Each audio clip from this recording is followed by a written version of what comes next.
Welcome to the Student Affairs One Thing New Professional, a podcast that asks a simple question of new professionals in the field. What is one thing you have learned you feel will help you as you move forward in your career? I'm your host, Stuart Brown, the developer of studentaffairs.com, one of the most accessed websites by student affairs professionals. On our pages, we have the most cost-effective job posting board, listing hundreds of open student services positions and a wide range of webinars. I would like to thank our sponsor, Alcohol 101 Plus, a cost-free digital alcohol education program developed by responsibility.org. Designed to be used by colleges and universities, the course includes interactive and quick-paced programming covering core alcohol education topics. To learn more about Alcohol 101 Plus, visit alcohol101.plus.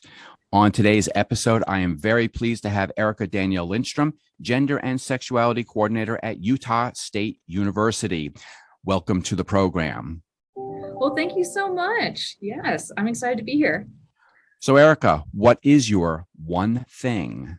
So my one thing is the power of play. So for me, a while back in my student affairs journey, I was getting really burned out. I was exhausted. I just felt like there was so much of not like refilling the bucket when you're giving out to others. And several months ago, I actually had a student that was living in my basement, and he came to me and was like, "Hey, Erika, I have an idea. Just hear me out on this. What do you think about chickens?" And I stared at him, and my only expertise on chickens were the cute videos on YouTube.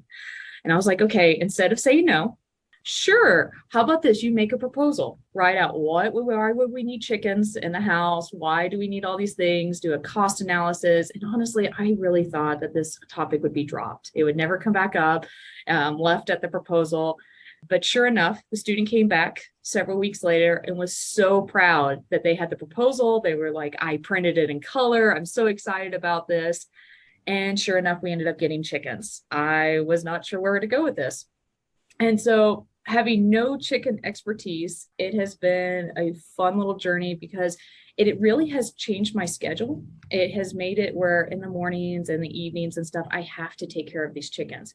But chickens, if you're not familiar with them, they have their own mind. There are mornings I am running around. I have a rake. I'm trying to shoo them into their coop. I'm trying to do all these things.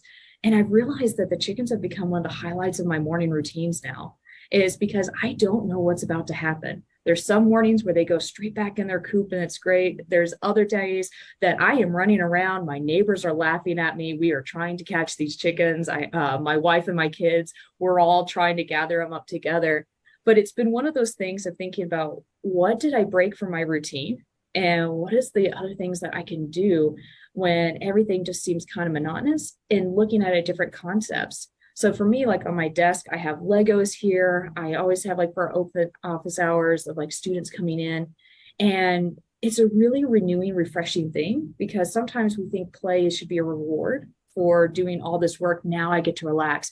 When in reality, play is something that's essential. It's not a reward in itself. It's part of the work.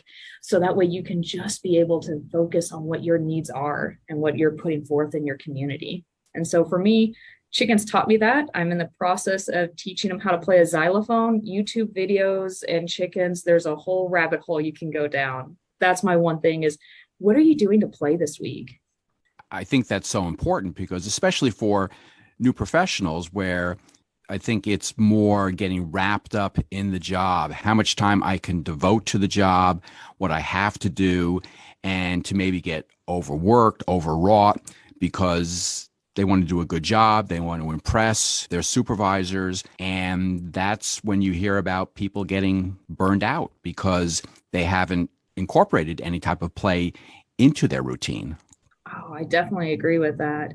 And it's been fun. It's especially like with students or even just in your own thing. I know we talk about self-care and what does that look like, but really thinking about the critical parts. I think by just doing things that are not related to your work, not just because of like, I need to be in survival mode, so I'm not facing that burnout, but just things that have nothing to do, think about when you were a kid. What did you enjoy?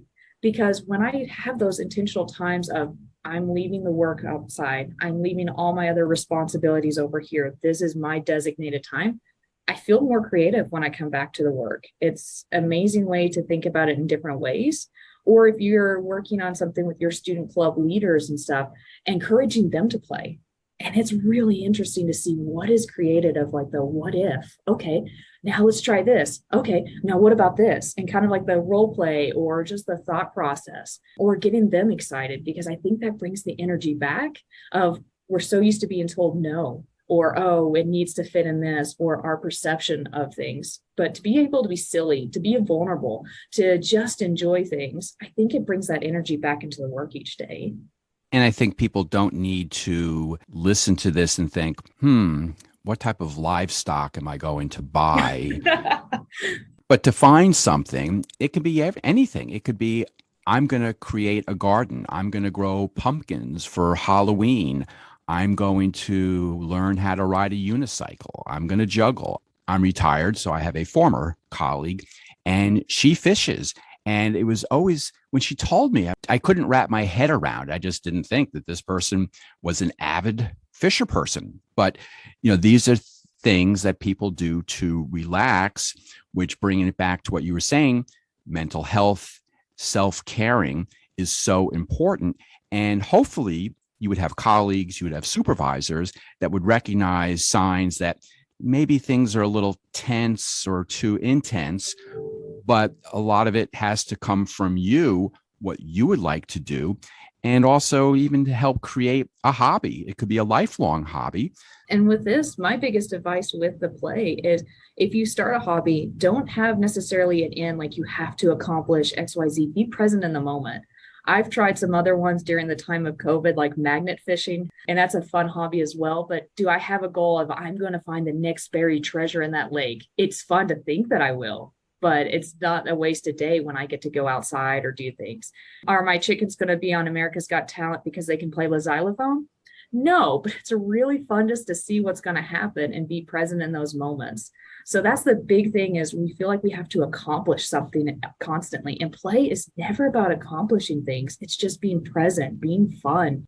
Erika, thank you so much for sharing your one thing. I think it sounds simple. Sometimes maybe it could sound a little silly, but I think it's very important for individuals starting off in the field, that a field that can be very intense and can really overwork people, to have that sense of play that can help them through the day, through the week, through their life. You have been listening to the Student Affairs One Thing New Professional, a podcast that asks a simple question of new professionals in the field. What is one thing you have learned you feel will help you as you move forward in your career? My guest today has been Erika-Danielle Lindström, Gender and Sexuality Coordinator at Utah State University. I'm your host, Stuart Brown, the developer of StudentAffairs.com, one of the most accessed websites by student affairs professionals. I hope you will join us next time for another episode of the Student Affairs One Thing New Professional.